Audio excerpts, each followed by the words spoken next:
नमस्कार साथियों, मैं मनीष मेवाल आप सभी का आपके अपने चैनल में तहे दिल से स्वागत और अभिनंदन करता हूं। मैं उम्मीद करता हूं कि आप सभी शानदार, जबरदस्त और जिंदाबाद होंगे और आप सभी की कक्षा 12 की जो तैयारियां हैं वो बिल्कुल धमाकेदार चल रही होंगी। और इन्हीं धमाकेदार तैयारियों को और भी धांसू बनाने के लिए आज हम लोग पढ़ने जा रहे हैं कक्षा 12 की राजनीति विज्ञान में समकालीन विश्व राजनीति की किताब का अध्याय 8 पर्यावरण और प्राकृतिक संसाधन, एनवायरमेंट एंड नेचुरल रिसोर्सेज। और आज इस अध्याय का है लेक्चर नंबर 4। कौन सा लेक्चर है? लेक्चर नंबर 4 है। और आज इस लेक्चर में हम जो कवर करेंगे वो जरूर बताएंगे, पर ये बच्चों आप लोगों के लिए बिल्कुल शानदार, जबरदस्त, जिंदाबाद वाले कोर्सेज हैं। ऐसे कोर्सेज हैं जिनसे आपका डाउट 0% हो जाएगा और मार्क्स आपके 100% हो जाएंगे। इन कोर्सेज में ऐसा क्या मिलेगा गुरुदेव हमें? आपको मिलेंगे डाउट सॉल्विंग ग्रुप, 24/7 आपको डाउट सॉल्विंग ग्रुप मिला रहेगा। आप लोगों को हैंड रिटन नोट्स मिलेंगे, आप लोगों को वीडियोस की PDF मिलेगी, आपको वन शॉट के PDF मिलेंगे, ऑब्जेक्टिव टेस्ट होंगे और इसी के साथ कक्षा 12 के विद्यार्थियों की तैयारी को 4 चांद लगाने के लिए मॉडल पेपर भी कराए जाएंगे सिर्फ और सिर्फ ऐप पर। तो इसलिए ऐप को डाउनलोड करें और इन 2 नंबरों पे कॉल कर करके टीम को कहे कि मैम सर मेरा कोर्स स्टार्ट कर दीजिए। आपके पास राजनीति विज्ञान है उसका ले लीजिए, अर्थशास्त्र है तो उसका भी ले लीजिए और भूगोल है तो उसका भी ले लीजिए। तीनों कोर्सेज आप लोगों के लिए अवेलेबल हैं।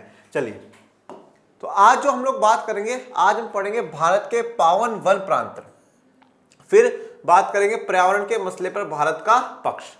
चलिए शुरू करते हैं आज के लेक्चर को। भारत के पावन वन प्रांत। देखिए, अब लास्ट लेक्चर में हम लोग इस बात पर एंडिंग कर रहा था कि जो वन प्रांतर है कुछ पावन होते हैं। पावन का मतलब क्या होता है कि वो हमारे लिए थोड़े से पूजनीय होते हैं। मतलब उन वनों को, उन जंगलों को हम अध्यात्म से, हम धर्म से जोड़ देते हैं कि साहब ये हमारे धार्मिक जो है, यहाँ देवता का स्थान है इसलिए हम इसको नहीं काटेंगे, यहाँ पर ये वाला जो पेड़ है इसमें हम इस ईश्वर को मानते हैं, हम इसको नहीं काटेंगे। तो ये जो पावन वन प्रांतर है आज उनके बारे में पढ़ने जा रहे हैं। और भारत में ये जो पावन वन प्रांतर है ये कहीं ना कहीं एक इस प्रकार की विधि रही है जिससे कि हजारों वर्षों तक जंगलों को, वनों को समुदायों ने बचा कर करके रखा है कि साहब ये हमारे देव स्थान है, ये हमारे देवता का स्थान है, इसलिए हम इस पेड़ को, इस जंगल को, इस एरिया को नहीं काटने देंगे। कुछ जो आदिवासी समुदाय हैं जो जनरली जंगलों में रहा करते हैं, उन लोगों का ऐसा भी मानना रहा है कि ये जो जंगल है, ये जो प्रकृति है, यही ईश्वर है, यही हमें सब कुछ देता है खाने को, पीने को, इसलिए हम इनको संरक्षण करना, इनको बचाना हमारी जिम्मेदारी है। तो भारत में आप किसी भी जगह, कोई से भी राज्य में अगर जाएंगे तो देखेंगे आपको काफी ऐसे पेड़ देखने को मिलेंगे जहां पर लोगों की, उनकी पेड़ों के प्रति बड़ी आस्था है, बड़ा विश्वास लोगों का है। वो लोग बड़ा विश्वास करते हैं उन पेड़ों पे, उनकी मान्यता को मानते हैं। तो भारत के पावन वन प्रांतर की चर्चा करते हैं और कहीं ना कहीं ये आज जो भारत के पावन वन प्रांतर है वो एक ऐसा सब्जेक्ट है जो कि जिसपे हम कह सकते हैं कि पर्यावरण को बचाने के लिए भारत में हजारों वर्षों से कोशिश हो रही है। और बल्कि सरकारों के द्वारा नहीं, बल्कि समुदायों के द्वारा, खुद व्यक्तिगत लोगों के द्वारा वो पेड़ों को बचाने का काम कर रहे हैं। अब यहाँ पर देखिए, ये जो पेड़ों को बचाया जा रहा है, देवता का नाम देकर के, ईश्वर का नाम देकर के, धर्म का नाम देकर के जो बचाया जा रहा है वो ये कॉन्सेप्ट है। क्योंकि लोगों को लगेगा यार देखो ईश्वर है तो ईश्वर को तो हम नहीं साहब, इसका तो यहाँ कुछ ही नहीं करेंगे। तो वो पेड़ बचा रहता है और उस पेड़ से क्या है, हजारों जो अनगिनत फायदे हमें मिलने होते हैं वो मिले रहते हैं। तो मतलब एक ईश्वर की कल्पना हम वहां पर कर करके हम उन पेड़ों को कोई भी हानि नहीं पहुंचाते और उससे जो हजारों वर्षों तक हमें जो लाभ मिलता है वो मिलता रहता है। बहुत से पुराने समाजों में धार्मिक कारणों से प्रकृति की रक्षा करने का चलन है। तो अगर बहुत से जो पुराने समाजों में देखें तो धार्मिक कारणों से प्रकृति की रक्षा, ठीक है, जो नेचर है उसकी रक्षा करने का चलन चल रहा है कि साहब जो प्रकृति है, जो नेचर है उसकी रक्षा करनी है। प्रकृति का मतलब यहाँ पे क्या गया, पर्यावरण जो है हमारा, जो पर्यावरण है उसकी रक्षा करनी। जैसे मैं कहूँ कि जो काफ़ी जो लोग हैं, जैसे पहले के समय में जो लोग थे वो सूर्य की पूजा करते थे, आज भी करते हैं, ऐसी बात नहीं, सूर्य की पूजा करते हैं, नदी की जल की पूजा करते हैं, ठीक है, पहाड़ों की पूजा करते हैं, पेड़ पौधों की पूजा करते हैं, ठीक है, पशुओं की पूजा करते हैं। ये सब क्या है, ये एक प्रकार से जो नेचर है ना, उस नेचर को बचाए रखना, उसकी रक्षा करना। मतलब हम लोग नदी की पूजा कर रहे हैं, इसका मतलब ये हो गया कि भैया देखो नदी जो है वो हमारे लिए बड़ी महत्वपूर्ण है और इसको किसी भी प्रकार का कोई नुकसान नहीं पहुंचाना चाहिए। तो धार्मिक रूप से अगर देखें तो बहुत पुराने समाजों में प्रकृति की रक्षा करने का चलन चलता हुआ आ रहा है।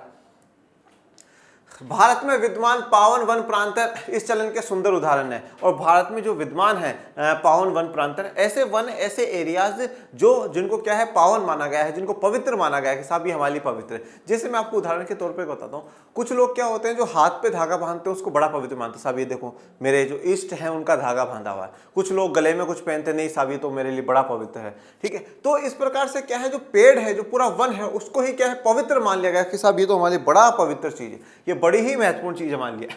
तो इस चलन का सुंदर उदाहरण है, इस प्रथा में वनों के कुछ हिस्सों को काटा नहीं जाता। तो इस प्रथा में अगर देखें तो जो वन होते हैं, जो जंगल होते हैं, उनके कुछ हिस्सों को काटा नहीं जाता।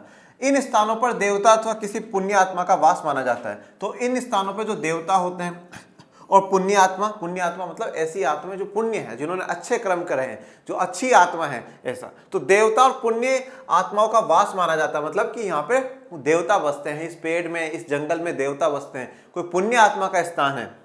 इन्हें ही हम लोग क्या कहते हैं, पावन वन प्रांतर कहते हैं या देव स्थान कहते हैं। देवता बसते हैं तो जहां पर देव रहते हैं उसको क्या कहा जाएगा, देव स्थान कहा जाएगा। तो जैसे यहाँ पर आपको पेड़ों की तस्वीरें दिखाई गई है। इस पावन वन प्रांतों के देशव्यापी फैलाव का अंदाजा इस बात से लगाया जा सकता है कि देश भर की भाषाओं में इनके लिए अलग अलग शब्द हैं। तो इन पावन वन प्रांतों के देशव्यापी फैलाव से, कि ये पूरे देश में किस प्रकार से फैले हुए, इस बात का अंदाजा सिर्फ आप इस बात से लगा सकते हो कि देश भर की भाषाओं में इनको अलग अलग शब्द से पुकारा जाता है। मतलब किसी राज्य में इनको किसी शब्द से बोला जाएगा, फिर दूसरे राज्य में किसी अलग शब्द से बोला जाएगा। मतलब आप सोचो कि ये पूरे भारत में इस प्रकार से ये वन प्रांतर वाला कॉन्सेप्ट फैला हुआ है कि सभी राज्य के जो लोग हैं वो उसे अपने अपने हिसाब से नाम देकर के उन शब्दों में पुकारते हैं, अलग अलग भाषा में पुकारते हैं। पर कहीं ना कहीं जो मूल उद्देश्य, जो मूल ऑब्जेक्टिव रहा है, मेन ऑब्जेक्टिव रहा है, वो क्या है, पेड़ों की रक्षा करना, पेड़ों को बचाना। क्योंकि पता है लोगों को कि साहब इस पेड़ों से क्या है, बड़ा हमें फायदा होगा, बड़ा हमें बेनिफिट होगा। तो इस प्रकार से जब बेनिफिट हो रहा है तो वो देवता के समान है, वो हमें लाभ दे रहा है, देवता के समान है, तो इसलिए वो देव स्थान बना लिए गए। इन स्थानों को राजस्थान में वानी, केंकड़ी, औरान, झारखंड में जहिरा, थान और सरना, मेघालय में लिंगदोह, केरल में काओ, उत्तराखंड में थान या देवभूमि और महाराष्ट्र में देवरहतीस आदि सैकड़ों नामों से जाना जाता है। तो ये वन प्रांतों के अलग अलग राज्यों में अलग अलग नामों से जाना जा रहा है। पर्यावरण संरक्षण से जुड़े साहित्य में देव स्थान के महत्व को अब स्वीकार किया जा रहा है और इसे समुदाय आधारित संसाधन प्रबंधन के रूप में देखा जाता है। देखो अभी जो पर्यावरण संरक्षण का ये जो मुद्दा अभी उठ रहा है कि पर्यावरण को बचाना है, पर्यावरण को बचाना है, फॉरेस्ट की रक्षा करनी है, फॉरेस्ट को बचाना है, पेड़ पौधों को बचाना है, ये वाला जो कॉन्सेप्ट चल रहा है ना, इसमें ये जो देव स्थान वाला जो कॉन्सेप्ट है इसको स्वीकार करा गया कि हाँ यार बहुत अच्छी बात, मतलब लोग ईश्वर के नाम पर अगर पेड़ों को बचा रहे हैं तो बहुत अच्छा काम है ना भाई, बहुत अच्छी बात है, तो बहुत ही अच्छा काम हो जाएगा। पेड़ों को बचाएंगे, पेड़ों को लगाएंगे तो खूब फायदे वाली बात है। तो अब एक्चुअल में क्या हो रहा है, ये वाला जो कॉन्सेप्ट हम देखते हैं पावन वन प्रांतर वाला, पावन वन प्रांतर वाला जो कॉन्सेप्ट हम लोग देख रहे हैं, ये कॉन्सेप्ट अब एक प्रकार से अब किस प्रकार से देखा जा रहा है, समुदाय आधारित संसाधन, समुदाय आधारित संसाधन प्रबंधन। अब देखो ये चीज क्या है, ये मेरी बात सुनो, पहले दोनों को समझो और फिर आगे समझो। अभी देखो पावन वन प्रांतर मतलब मान लो इस एरिया में कोई पूरा एक समुदाय रहता है और उसका मानना है ये वाला जो जंगल है ये हमारे लिए पावन है, ये हमारे लिए पवित्र है, यहाँ पे किसी ईश्वर का वास होता है, ईश्वर का स्थान है, पावन मान रहे हैं उसको। तो अब पावन मान रहे हैं, वो पूरा समुदाय उसको पावन मान रहा है, तो उसकी रक्षा करने की जिम्मेदारी किसकी हो गई, वो पूरा समुदाय रक्षा करता था कि हाँ साहब नहीं इसको कटने नहीं देंगे, ये तो हमारे लिए ईश्वरीय शक्ति है, ईश्वर का रूप है, इस प्रकार से हम इसको कटने देंगे, हम उसकी रक्षा करेंगे, संरक्षण हम उसका कर लेंगे, उसको बचा लेंगे। तो ये पावन वन प्रांतर अब क्या हो गया है, एक प्रकार से समुदाय आधारित संसाधन प्रबंधन, कि समुदाय जो है, जो लोगों के ग्रुप है, वो क्या करें, इन संसाधनों का प्रबंधन करें, मैनेजमेंट करें कि कितना यहाँ से कटना चाहिए, कितना नहीं करना चाहिए। देखो सरकार हर जगह नहीं पहुंच पाती, लोग वहां रहते हैं, अगर लोग वहां रहेंगे और वही ये सिक्योरिटी करने लग जाए, वही उनको बचाने लग जाए, तो हमारे जंगल पेड़ पौधे कटेंगे नहीं। तो कहीं ना कहीं पावन वन प्रांत का जो मूल उद्देश्य था, पेड़ों को संरक्षण करना, बचाना, वहां का समुदाय बचा रहा था, अब आज के मॉडर्न टाइम में उसको एक क्या कॉन्सेप्ट का नाम दिया गया है कि समुदाय आधारित संसाधन प्रबंधन, कि समुदाय जो है वो क्या करे, संसाधन का प्रबंधन करे, वो मैनेजमेंट करे। देवस्थान को हम ऐसी व्यवस्था के रूप में देख सकते हैं जिसके अंतर्गत पुराने समाज प्राकृतिक संसाधनों का इस्तेमाल इस तरह करते हैं कि पारिस्थितिक तंत्र का संतुलन बना रहे। तो देवस्थान को हम ऐसी व्यवस्था में देखते हैं जिसमें पुराने समाज जो है, मतलब जो पुराने हमारी सोसाइटी रही है, वो प्राकृतिक संसाधनों को, जो नेचुरल जो रिसोर्सेज होते हैं, उनको इस प्रकार से इस्तेमाल करते हैं कि पारिस्थितिक तंत्र, पूरा जो इकोसिस्टम है, पूरा जो इन्वायरमेंट है, उसका संतुलन बना रहे।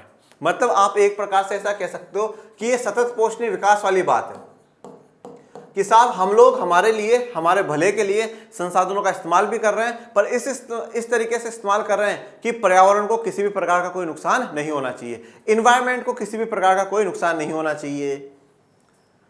कुछ अनुसंधानकर्ताओं का विश्वास है कि देवस्थान की मान्यता से जैव विविधता और पारिस्थितिकी संरक्षण में ही नहीं, सांस्कृतिक वैविध्य को भी कायम रखने में मदद मिल सकती है। तो कुछ अनुसंधानकर्ता मतलब जो कुछ रिसर्च करने वाले हैं, उनका मानना है कि जो देवस्थान है, जो मतलब ये पावन वन प्रांतर है, उनके कारण सिर्फ जैव विविधता मतलब बायोडाइवर्सिटी मैं पहले बता चुका हूं आप लोगों को, जिसमें जानवर और जो पेड़ पौधे हैं वो आ जाएंगे।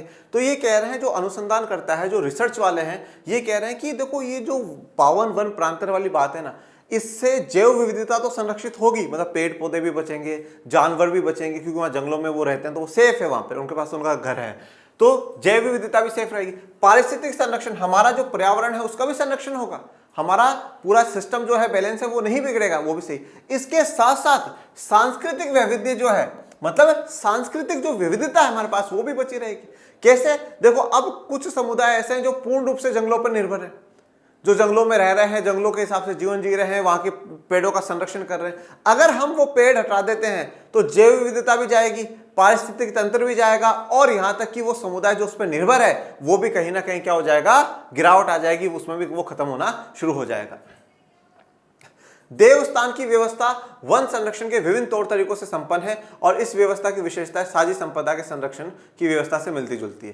देवस्थान की जो व्यवस्था है वो वन संरक्षण के विभिन्न तौर तरीकों से संपन्न है। मतलब देवस्थान की अगर जो व्यवस्था की बात करें तो वो वन संरक्षण की मामला है कि वह वन को बचाने वाली बात है, और इसी व्यवस्था की विशेषता है साझी संपदा के संरक्षण की व्यवस्था से मिलती जुलती है। तो अब देखो, पूरा जो समुदाय है, जो पूरी कम्युनिटी है, वो पूरी कम्युनिटी क्या कर रही है, बचा रही है, पूरे पेड़ पौधे को बचा रही है, ठीक है। और जैसे मान लीजिए अब पूरा वो सब रह रहे हैं, तो सब ने अपनी अपनी, देखो साहब अपन को सबको इसको बचा करके रखना है, तो जिम्मेदारियां ले ली अपनी। अब यहाँ पर मतलब जो समुदाय वहां रह रहा है वो उसका इस्तेमाल कर रहा है, तो उसी की जिम्मेदारी आ गई उसको बचाने की, कि हाँ भाई देखो अपन इस्तेमाल करते हैं तो अपन को ही बचाना है, बाहर वाला इस्तेमाल नहीं करा, बाहर वाले नहीं, बाहर वाले कम इस्तेमाल करें, उनकी कम जिम्मेदारी है, अपन इस्तेमाल करें अपनी जिम्मेदारी। जैसे मुझे आप एक उदाहरण देता हूँ आपको, घर में कोई फंक्शन होता है, शादी होती है, कोई भी छोटा मोटा फंक्शन होता है, कुछ भी एनीथिंग। अब उस फंक्शन के बाद घर में काफ़ी गंदगी भी हो जाती है, घर में काफ़ी थोड़ा सा काम भी फैल जाता है। तो अब एक बात बताओ, घर किसका है, आपका है, मेरा है, अपना है, तो उसकी साफ सफाई, उसका ध्यान रखना किसकी जिम्मेदारी, हमारी। बाहर वाले रिश्तेदारों को तो बोलेंगे अरे 5 दिन रुको, साफ सफाई तो करा के जाओ, इतना खा लिया तुम लोगों ने, हाँ पिछले 5 दिनों से यहाँ बैठ करके दबा दब ठूसते जा रहे हो, अरे आंटी आप तो रुको, आप तो पिछले 7 दिनों से यूं दे दे दे बेटा 4 पूरी और बेटा 2 मिठाई और, ये क्या था, है अब ऐसा तो नहीं बोलोगे तो फिर बाद में करना तो अपन को ही। उसी प्रकार से यहाँ कि अगर अपन पूरा समुदाय इस वन को संरक्षित कर रहा है तो अपनी जिम्मेदारी उसको बचाना, और यही कॉन्सेप्ट आज क्या चल रहा है, साझी संपदा की सुरक्षा की चल रहा है, कि जब पूरे विश्व का, उस पूरी प्रकृति का इस्तेमाल हम पूरी दुनिया कर रहे हैं तो इसकी सुरक्षा करने की भी जिम्मेदारी किसकी है, साझी है, सबकी जिम्मेदारी है। देवस्थान के महत्व का परंपरागत आधार ऐसे क्षेत्र की आध्यात्मिक अथवा सांस्कृतिक विशेषता है। हिंदू संवेद रूप से प्राकृतिक वस्तुओं की पूजा करते हैं, जिसमें पेड़ और वन प्रांतर भी शामिल है। बहुत से मंदिरों का निर्माण देवस्थान में हुआ है। देवस्थान का महत्व परंपरागत आधार क्षेत्र आध्यात्मिक रूप से, आध्यात्मिक है, स्पिरिचुअल है, ठीक है, मतलब आध्यात्मिक से जोड़ दिया गया, धर्म से जोड़ दिया गया है। सांस्कृतिक विशेषता है, ये अपन पढ़ चुके हैं। और हिंदू धर्म में प्राकृतिक वस्तुओं की, मतलब जो प्राकृतिक नेचुरल वस्तु है, नदी की पूजा, पहाड़ की पूजा, पेड़ों की पूजा, इस पूरी प्रकृति की पूजा करने की बात होती है, जिसमें पेड़ और वन प्रांतर भी शामिल है। और बहुत से मंदिरों का निर्माण भी कहां पर हुआ है, देवस्थान में हुआ है। मतलब बहुत सारे जो मंदिर है वो भी देवस्थान में बन गए, मतलब वन प्रांतरों में, उन पावन वनों में क्या है, जंगल, उन जंगलों में क्या है, मंदिर बना दिए गए हैं, देवताओं के स्थान बना दिए गए हैं। संसाधनों की विरलता नहीं, प्रकृति के प्रति गहरी श्रद्धा ही वह आधार थी जिसने इतने युगों से वनों को बचाए रखने की प्रतिबद्धता कायम रखी। वेरी इंपॉर्टेंट बात, प्रकृति के प्रति गहरी श्रद्धा थी, मतलब बड़ी डेडिकेशन था प्रकृति के प्रति, अपने नेचर के प्रति बड़ा डेडिकेशन था कि साहब हमें हमारा नेचर बचाना है। देखो एक्चुअल में हमेशा हमें बचाने की, हमें संरक्षित करने का कौन काम करता है? जो अपना। आज आप कुछ गलत काम करोगे, आपके माँ बाप आपको जरूर रोकेंगे, बेटा मत कर, गलत है, ये गलत है बेटा, ऐसा मत कर। और दूसरी दुनिया वाले तो कोई कुछ नहीं बोलेंगे, क्योंकि उनका आपके प्रति समर्पण है, प्यार है कि नहीं मेरा बेटा मेरी बेटी गलत काम ना करे। तो उसी प्रकार से हमारे देश के लोगों की प्रकृति के प्रति बड़ी श्रद्धा थी। नहीं साहब, हमारी प्रकृति, हमारा पेड़, हमारा वन, हमारा जंगल, हमारे देवता कैसे जाने दे सकते? बचाने का एक श्रद्धा थी, डेडिकेशन था। और यही प्रतिबद्धता, यही डेडिकेशन था जिसके कारण हजारों सालों तक भारत में वन जो है बिल्कुल सुरक्षित रहे, संरक्षित रहे। और फिर एक समय आए ब्रिटिशर्स इंडिया में और उन्होंने जंगलों को खराब चीज मान करके कटवाना शुरू कर दिया। बहरहाल हाल के सालों में मनुष्य की बसाहट के विस्तार ने धीरे धीरे ऐसे देवस्थानों पर अपना कब्जा कर लिया। अब धीरे धीरे जो मनुष्य है उनकी बसावट होती जा रही है, वो बसते जा रहे हैं। तो काफी स्थानों पे जो देवस्थान वाले इलाके हैं वहां पर भी वो बसना शुरू हो गए। नई राष्ट्रीय वन नीतियों के आने के साथ कई जगहों पर इन परंपरागत वनों की पहचान मंद पड़ने लगी है। अब जो नई राष्ट्रीय वन नीति आई है, जो सरकार के द्वारा वन नीतियां बनाई जा रही है, उसमें कई जगहों पर इन परंपरागत वनों की पहचान करना मंद पड़ने लगा है। मतलब उनकी पहचान नहीं कर पा रहे हैं कि ये कौन से पावन वन प्रांतर है या नहीं। देवस्थान के प्रबंधन में एक कठिन समस्या तब आती है जब ऐसे स्थान का कानूनी स्वामित्व एक के पास हो और व्यवहारिक नियंत्रण किसी दूसरे के हाथ में हो। यानी कानूनी स्वामित्व राज्य का हो और व्यवहारिक नियंत्रण समुदाय के हाथ में हो। अब देखो ये जो देवस्थान है, इनके प्रबंधन में, इनके मैनेजमेंट में बड़ी समस्या आती है। कैसे? अगर आप कानूनी रूप से देखो, कानूनी रूप से जो मालिक है वो तो कौन है? राज्य है, मतलब सरकार है। जो देश की सरकार है वो है मालिक, तो क्योंकि भैया उनके अंडर में आ रहा है पूरा देश, तो उसके मालिक हो गई सरकार। तो कानूनी रूप से तो जो अधिकार है वो किसका है? राज्य का है। पर अगर हम ये देखें, उसका पूरा प्रबंधन जो कर रही है, उसको पूरे पेड़ को बचा रही है, मैनेज करने का जो काम कर रहा है, वो कौन कर रहा है? एक समुदाय कर रहा है, एक कम्युनिटी कर रही है, वहां की समुदाय कर रहा है। तो यहाँ पर कठिन समस्या यह है कि देखो कानूनी स्वामित्व तो राज्य का है, सरकार का है, और व्यवहारिक जो नियंत्रण है, जो सच में कंट्रोल जो है वो किसका है? वो समुदाय का है। तो फिर प्रबंधन मैनेज करे कौन? ये लोग करे या ये लोग करे? किसके हाथ में? इन दोनों के नीतिगत मानक अलग अलग है और देवस्थान के उपयोग के उद्देश्य में इनके बीच कोई मेल नहीं है। तो देखिए अब इन दोनों के, राज्य का नीतिगत मानक अलग अलग है, क्योंकि देखो सरकार तो क्या है, सरकार तो ये भी चाहती है कि हाँ भाई पेड़ पौधे भी बचे रहे और विकास भी हो, क्योंकि आर्थिक विकास नहीं होगा तो कैसे हम विश्व से टक्कर ले पाएंगे। पर जो ये समुदाय है उनका तो बस एक ही उद्देश्य है कि साहब हमारा जंगल बचना चाहिए, हमारे वन प्रांतर बचने चाहिए, उसको कोई हार्म नहीं होना चाहिए, उसको कोई हानि नहीं होनी चाहिए। तो दोनों के उद्देश्य अलग अलग हैं, जो कि बिल्कुल भी मेल नहीं खाते हैं। चलिए अब बात करते हैं हमारे आज के महत्वपूर्ण टॉपिक, पर्यावरण के मसले पर भारत का पक्ष। तो इस किताब में यहां तक पहुंचते पहुंचते एक लंबा सफर हम लोगों ने कर लिया है। हम लोगों ने शीत युद्ध पर भारत का पक्ष देखा, हमने भारत के सोवियत संघ के साथ, रूस के साथ संबंधों की चर्चा करी, हम लोगों ने जो भारत है उसका चीन के साथ कैसा संबंध है, वैकल्पिक चर्चा उसमें करी थी, जो वैकल्पिक शक्तियों का केंद्र था उसमें। उसके बाद दक्षिण एशिया में भारत का क्या महत्व है वो चर्चा करी। उसके बाद हमने अंतर्राष्ट्रीय संगठनों में भारत की क्या भूमिका रही है वो चर्चा करी। और आज हम लोग ये चर्चा कर रहे हैं पर्यावरण या इन्वायरमेंट के मामले में। हम जब पर्यावरण या एनवायरनमेंट की बात करते हैं तो वहां पर भारत के क्या पक्ष हैं, भारत किन मुद्दों पर समर्थन करता है, किन मुद्दों के विपक्ष में जाता है। यहां तक का 3 लेक्चर देखने तक आपको ये चीज तो समझ में आ गई होगी कि भारत हमेशा एक ऐसी नीति को समर्थन कर रहा है जो पर्यावरण को बचाने वाली हो और विकासशील देशों में आर्थिक सामाजिक विकास को बढ़ाने वाली हो। और आइए विस्तार से जानते हैं कि पर्यावरण के मसले पर भारत का क्या पक्ष है, भारत क्या सोचता है, क्या विचार है भारत के। आइए, भारत ने 2002 में क्योटो प्रोटोकॉल पर हस्ताक्षर किया और इसका अनुमोदन किया। तो भारत ने क्योटो प्रोटोकॉल हुआ कब था? 1997 में हुआ था। फिर बाद में भारत ने 2002 में आकर करके इस पर हस्ताक्षर कर दिए कि हाँ साहब हम भी क्योटो प्रोटोकॉल को फॉलो करेंगे, हम भी क्योटो प्रोटोकॉल को मानेंगे। पर क्योटो प्रोटोकॉल की काफी जो बाध्यता है उनसे भारत को मुक्त रखा गया था, क्योंकि ये मानना था कि भारत एक विकासशील देश है, एक भारत डेवलपिंग कंट्री है। और जब ये डेवलपिंग कंट्री है तो इस डेवलपिंग कंट्री के इतना ग्रीन हाउस गैसेस का उत्सर्जन नहीं हो रहा है, तो आप पर उतनी बाध्यताएं नहीं है जितनी कि विकसित देशों पर है।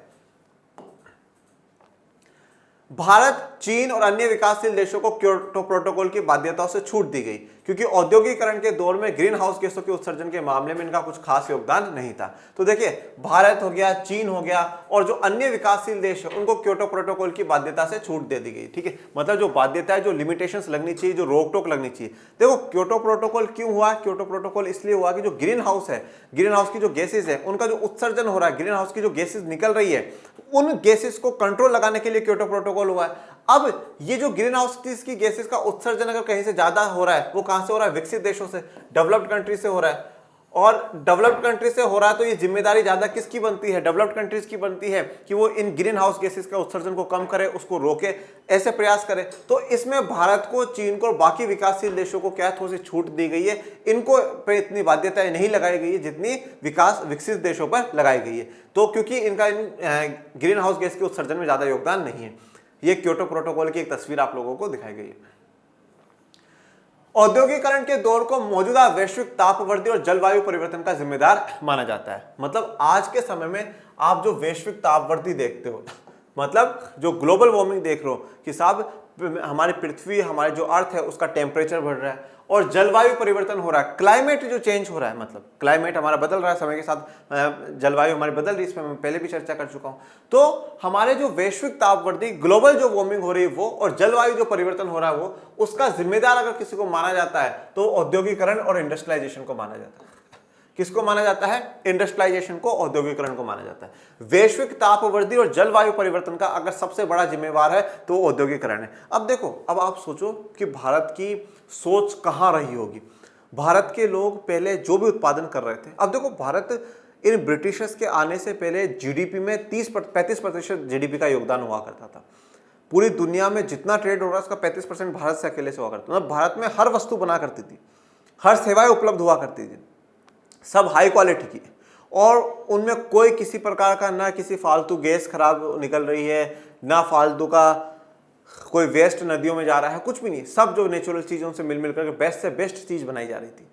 और इसलिए भारत ने कभी इन मशीनरी का, इनका प्रयोग ज़्यादा उचित भी नहीं समझा। फिर आगे बात करता हूँ महात्मा गांधी जी की। महात्मा गांधी जी मशीनीकरण के युग के खिलाफ थे क्योंकि उनका तो ये मानना था कि साहब ये जो मशीनें है ना, ये क्या कर रही है? लोगों का रोजगार छीन रही है, लोगों को बेरोजगार बना रही है। तो ऐसी मशीनों का क्या काम है? ऐसी मशीन नहीं होनी चाहिए। इससे अच्छा तो है कि लोग खुद हाथों से काम करें, हाथों से चीजें बनाएं और पूरी दुनिया को बेचें।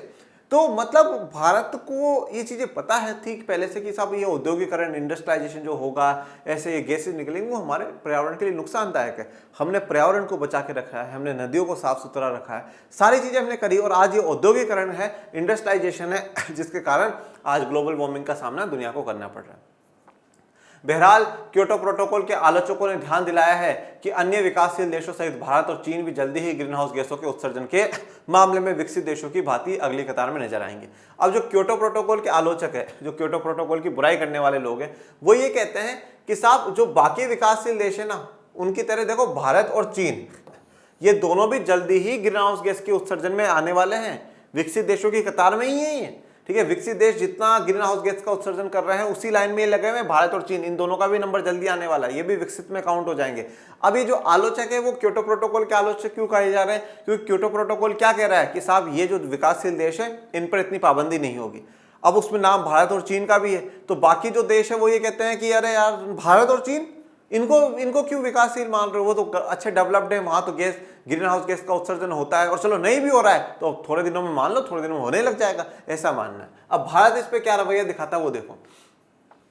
2005 के जून में ग्रुप 8 के देशों, ग्रुप 8 का मतलब है G8, जैसे G20 हुआ था ना अभी, तो 8 देशों का जो समूह है उसकी बैठक हुई। इसमें भारत ने ध्यान दिलाया कि विकासशील देशों में ग्रीन हाउस गैसों की प्रति व्यक्ति उत्सर्जन दर विकसित देशों की तुलना में नाममात्र है। तो इस 2005 के G8 में भारत ने दुनिया को यह याद दिलाया कि विकासशील देशों की जो ग्रीन हाउस गैसेस का प्रति व्यक्ति उत्सर्जन है, मतलब जो पर पर्सन जो उसका उत्सर्जन कर रहा है, वो विकसित देशों की तुलना में सिर्फ और सिर्फ नाम मात्र है।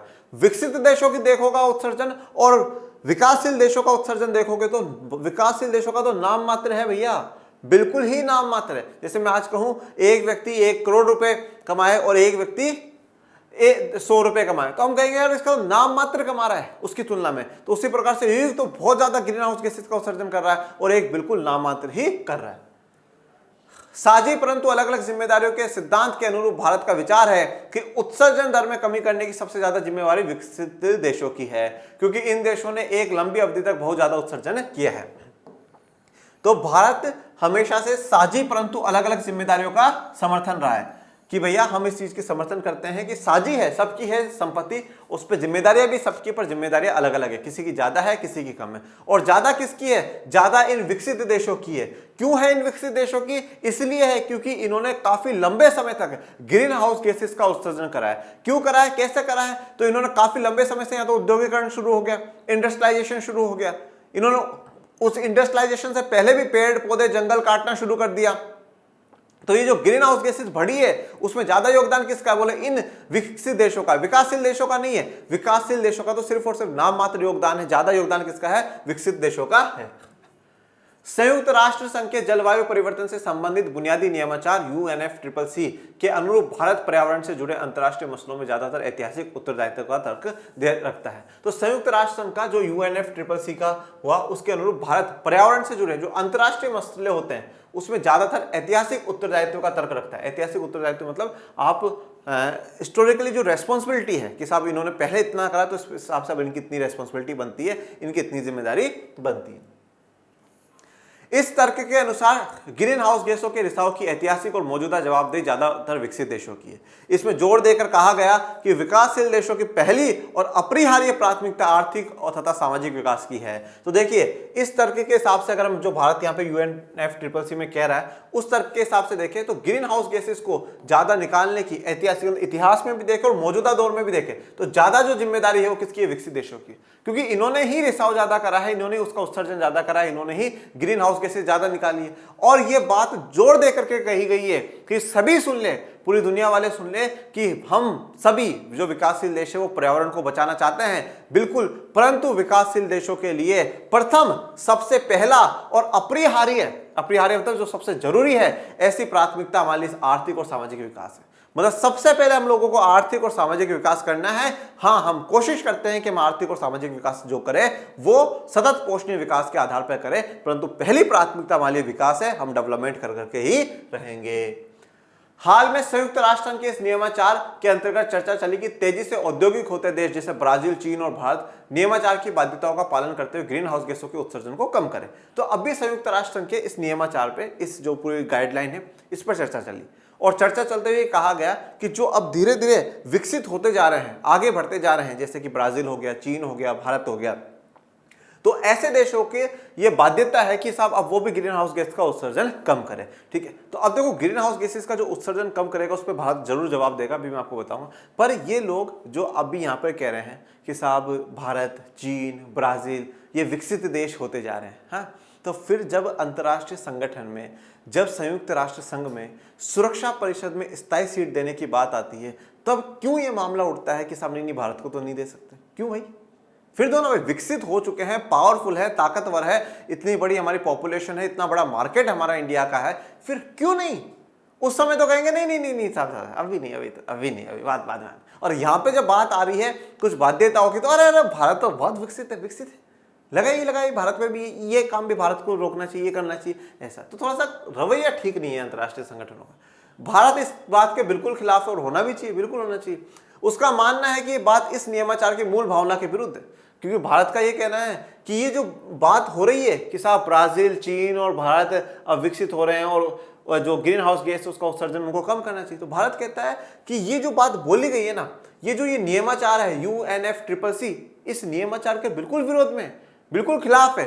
भारत इस तरह की बाध्यता आयत करना अनुचित भी नहीं, क्योंकि उस क्या कहा गया था इस UNFCCC में, इसमें कहा गया कि जो देश विकसित हैं, जिन्होंने औद्योगिक विकास बहुत ज्यादा कर रखा है, उन लोगों को क्योटो प्रोटोकॉल लागू होता है, तो पर हमारे पे तो अभी इतनी तो हम ज्यादा गैस उत्सर्जन कर ही नहीं रहे। तो इस प्रकार से अगर ये बात आप कहते हो तो ये तो इस नियमाचार के ही विरोध है, और भारत पे इस प्रकार की बाध्यता लगाना बिल्कुल भी अनुचित नहीं है, करना अनुचित भी है। अनुचित मतलब बिल्कुल गलत भी है, ठीक है, उचित नहीं है, ऐसी बाध्यता लगाना बिल्कुल उचित भी नहीं है, ये गलत बात है।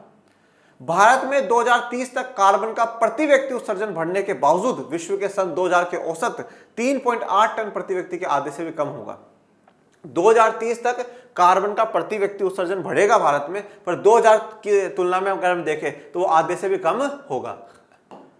2000 तक भारत का प्रति व्यक्ति उत्सर्जन 0.9 टन था। अनुमान है कि 2030 तक की मात्रा बढ़कर 1.6 टन प्रति व्यक्ति हो जाएगा। मतलब देखो 2000 में कम था, 2030 तक बढ़ेगा, पर उसके बावजूद भी औसत 3.8 टन प्रति व्यक्ति के आधे से भी कम होगा। मतलब इससे भी कम आ जाएगा, और क्या चाहिए। ठीक है, मतलब गैस उत्सर्जन, ग्रीन हाउस गैसेस में कंट्रोल है। भारत की सरकार विभिन्न कार्यक्रमों के जरिए पर्यावरण से संबंधित वैश्विक प्रयासों में शिरकत कर रही है। मिसाल के लिए भारत ने अपनी नेशनल ऑटो फ्यूल पॉलिसी के अंतर्गत वाहनों के लिए स्वच्छतर ईंधन अनिवार्य कर दिया है। तो भारत सरकार के जो विभिन्न कार्यक्रम है, अलग अलग जो पॉलिसीज है, उसमें हम देखें पर्यावरण से संबंधित वैश्विक प्रयासों में भारत ने शिरकत करी है। जैसे एक उदाहरण के तौर पर ऑटो फ्यूल पॉलिसी के तहत स्वच्छ ईंधन जो है उसको अनिवार्य कर दिया है। जैसे कि फॉर एग्जाम्पल आप CNG का ले सकते हैं। 2001 में ऊर्जा संरक्षण अधिनियम पारित हुआ। इसमें ऊर्जा के ज्यादा कारगर इस्तेमाल की पहलकदमी की गई। तो 2001 में ऊर्जा संरक्षण, एनर्जी को कंजर्व करना, ठीक है, एनर्जी को बचाने के लिए अधिनियम, एक कानून पारित करा गया। तो इसमें क्या है कि ऊर्जा को ज्यादा सही प्रकार से इस्तेमाल करने का पहलकदमी शुरुआत करी गई है, जिसमें आप देख सकते हैं कि सौर ऊर्जा, सोलर एनर्जी, मतलब सौर ऊर्जा के बारे में आपने कक्षा 10 में पढ़ा होगा।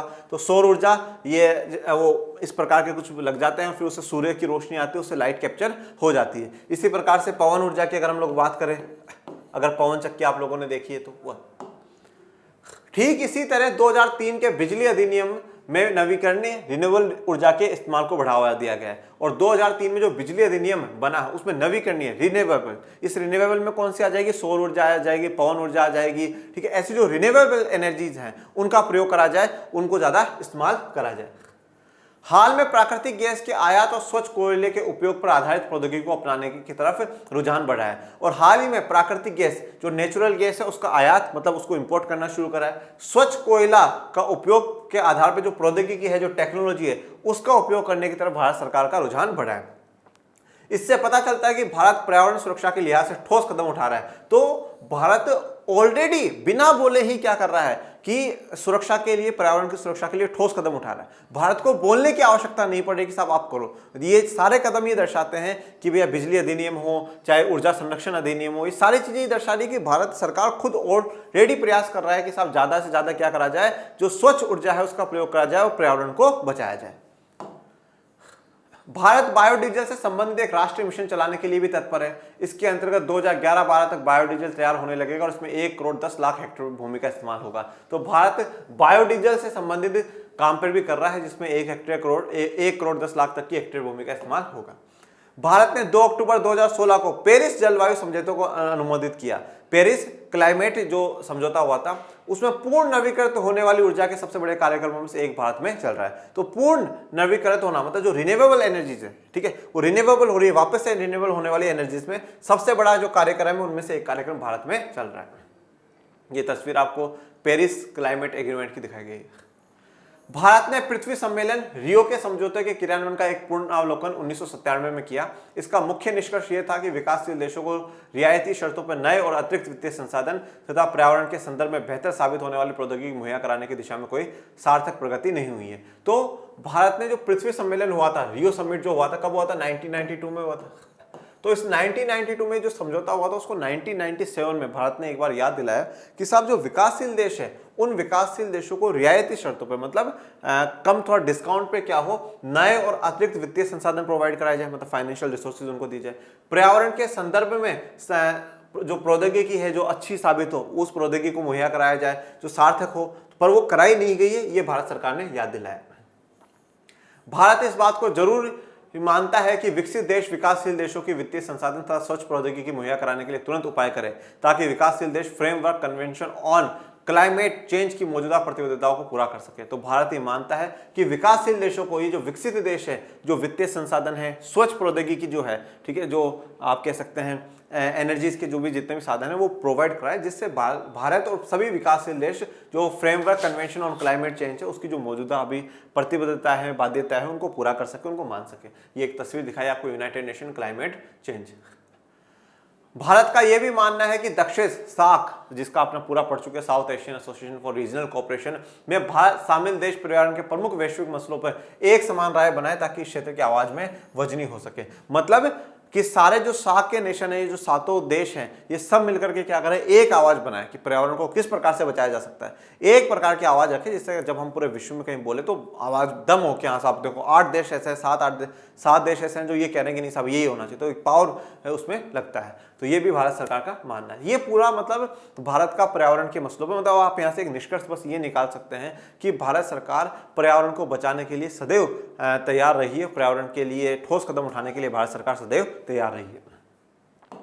यह है बच्चों आप लोगों के लिए बिल्कुल शानदार जबरदस्त जिंदाबाद कोर्सेज, कक्षा 12 अर्थशास्त्र का, कक्षा 12 राजनीति विज्ञान का, भूगोल का, जिसमें आप लोगों के लिए डाउट सॉल्विंग ग्रुप है, हैंड रिटन नोट्स है, क्लासेस की PDF हैं, ऑब्जेक्टिव टेस्ट होंगे एप्लीकेशन पे, और मॉडल पेपर भी कराए जाएंगे। ऐसी सारी सुविधा आपको मिलने वाली है सिर्फ और सिर्फ नाम मात्र फीस पे। इस कोर्सेज को पाने के लिए आप इन 2 नंबरों पर कॉल करें और टीम को बोले कि मुझे कोर्स चालू कर दीजिए। और ये आप लोगों का एप्लीकेशन है जिसका लिंक आपको डिस्क्रिप्शन में दे दिया गया है, आप डाउनलोड कर लीजिएगा। ओके, तो आज के लिए इतना ही। आपको कोई भी डाउट, कोई भी समस्या हो तो कमेंट बॉक्स में मेंशन करिएगा मेरे प्यारे विद्यार्थियों। और पढ़ते रहिए, आगे बढ़ते रहिए, और आपके अपने चैनल लर्न एंड शार्ट्स को ज़्यादा से ज़्यादा लाइक, शेयर, सब्सक्राइब करते रहिए। और डिस्क्रिप्शन में लिंक दे रखा टेलीग्राम चैनल का, प्लीज़ उसको भी ज्वाइन कर लीजिएगा, जिससे आपको सभी जानकारी मिलती रहे। और मैं मिलूंगा अब नेक्स्ट लेक्चर में, तब तक के लिए थैंक यू सो मच। जय हिंद, जय भारत।